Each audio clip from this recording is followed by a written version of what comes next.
Hello everyone, welcome to Tactica Imperialis and to today's video. Today is going to be a my thoughts on video. Before we get started, a couple of little things. First off, don't mind the microphone. I'm trying something slightly different with the sound setup, so as the mic's a bit closer to me, I can hopefully get a bit better echo removal and all that sort of thing, so let me know what you think in the comments. Second, I realised there was no 40k stories this weekend. I do apologise for that. I'm knee-deep in fourth-year exams right now, and I've got job interviews coming up, so I'm kind of busy. So I didn't get time to record this week's 40k stories. It's written, it's ready, I just haven't put voice to microphone. So it will be out next week, assuming I don't have another massive disaster. Thirdly, the Q&A for the 5th anniversary is still going on, so I will link that in the description, and of course it is also on the front page of the channel right now, so you're welcome to go and leave a question there if you are so inclined. Now, the topic of today's video is something that I've probably had in the back of my mind for a while, but it's something that I've never really been able to properly elucidate or give a proper example for until recently. So what I wanted to talk about is the fusion of tabletop and narrative. I think I've made a video a long time ago about trying to add more narrative flavour into your armies, whether that be through paint scheme or through the units you use or your tactics. I think I have talked about that in a video a long time ago, I think.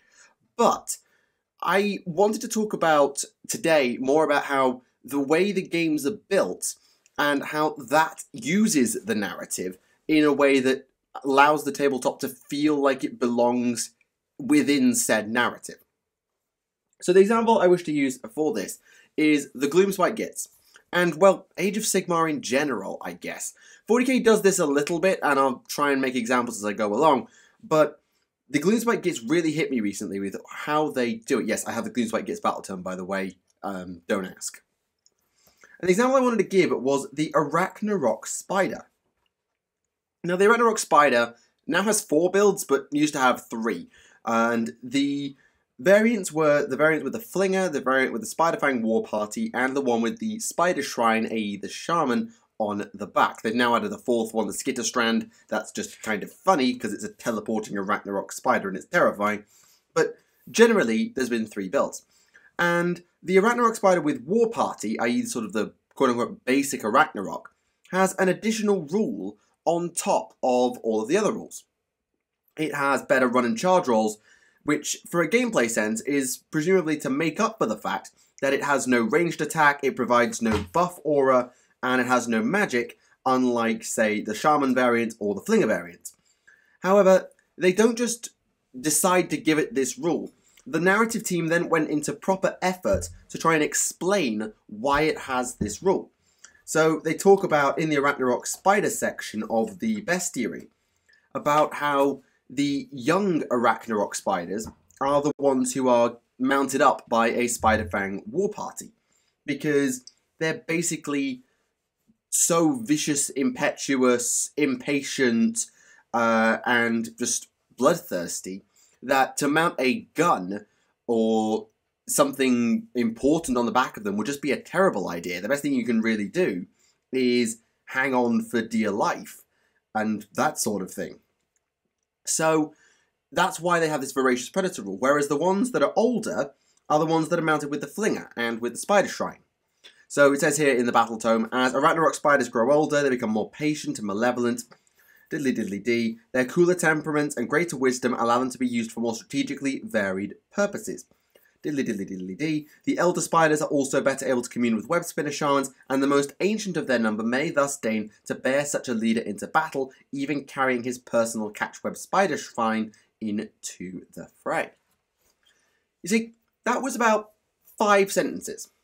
5 sentences of lore that decided to take basically a special rule that they've given to a unit and then contextualize it. And that is something that I think Age of Sigmar does generally really, really nicely.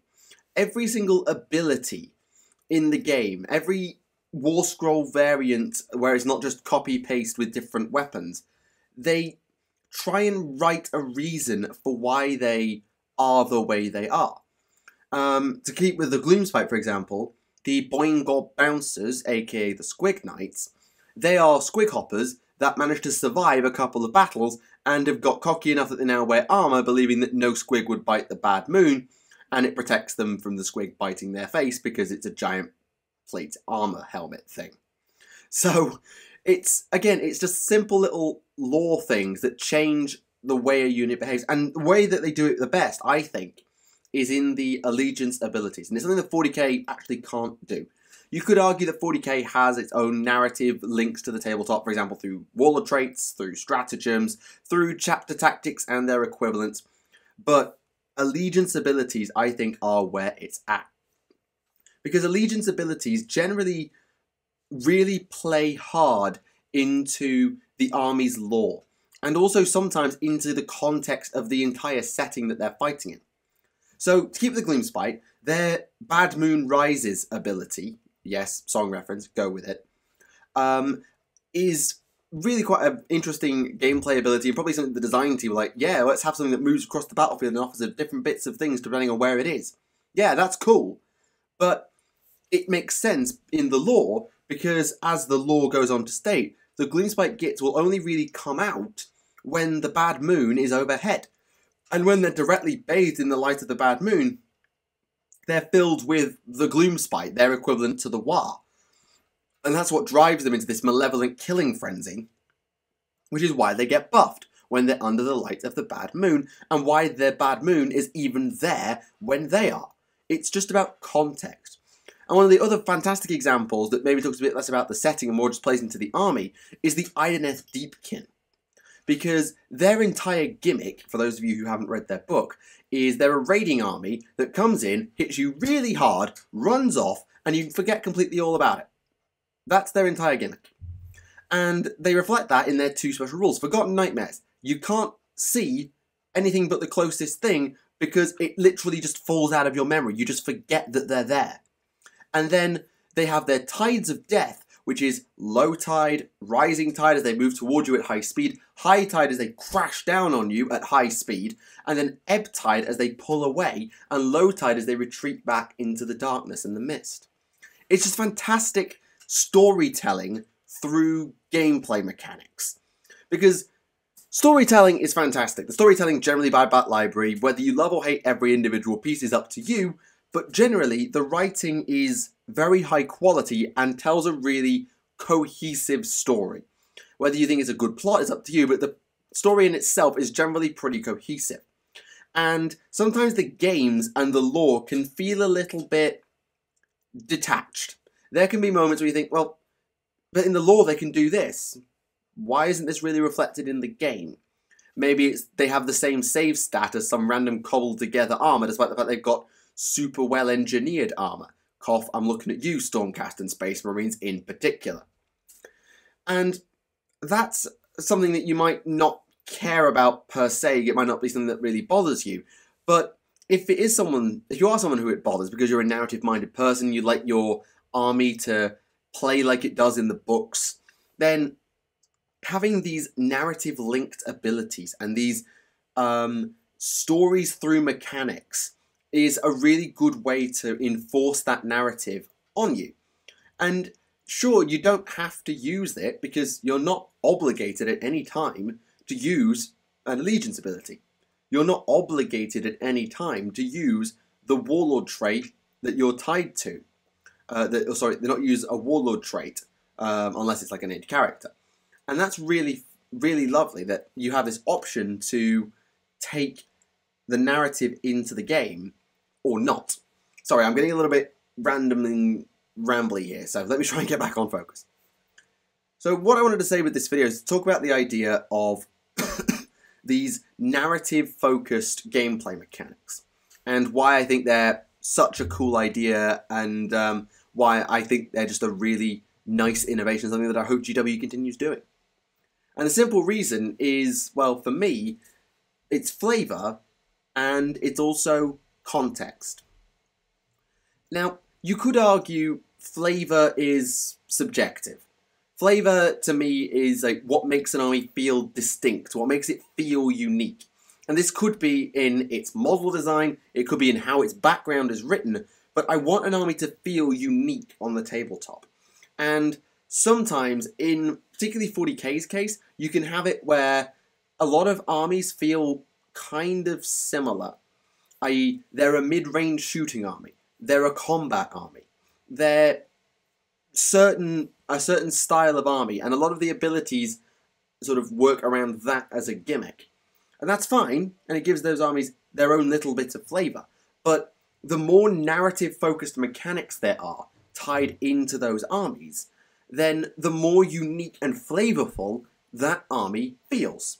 So the Gloomspite, they're an army where you have to time your attacks based on where the bad moon is on the board at any given time. And that's slightly random. So you've got to be able to adapt quickly and make the most out of your opportunities when you've got it, exactly like a Gloomspite general would.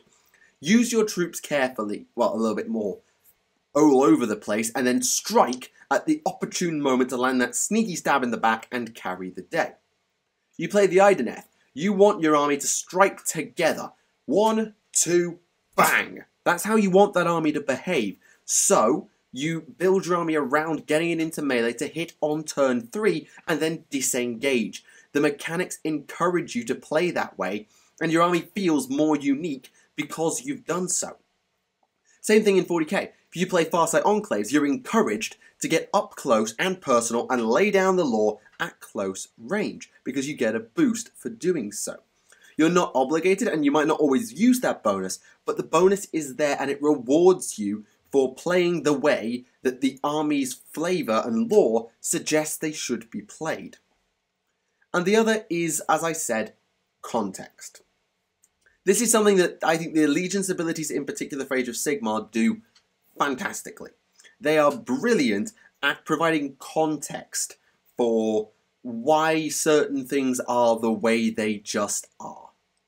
So it might be with the Daughters of Cain, they get more and more frenzied as the battle goes on because they sing their hymns of devotion to Cain and they just go utterly ballistic as they start to scent blood. The Drukhari had something similar with their pain tokens that stacked up as they destroyed units, and I think that was a fantastic narrative-focused gameplay mechanic. I don't think it's quite the same anymore. It's more like the Daughters of Cain ability where it just scales up as the game goes on. But that was a beautiful synergy with the narrative.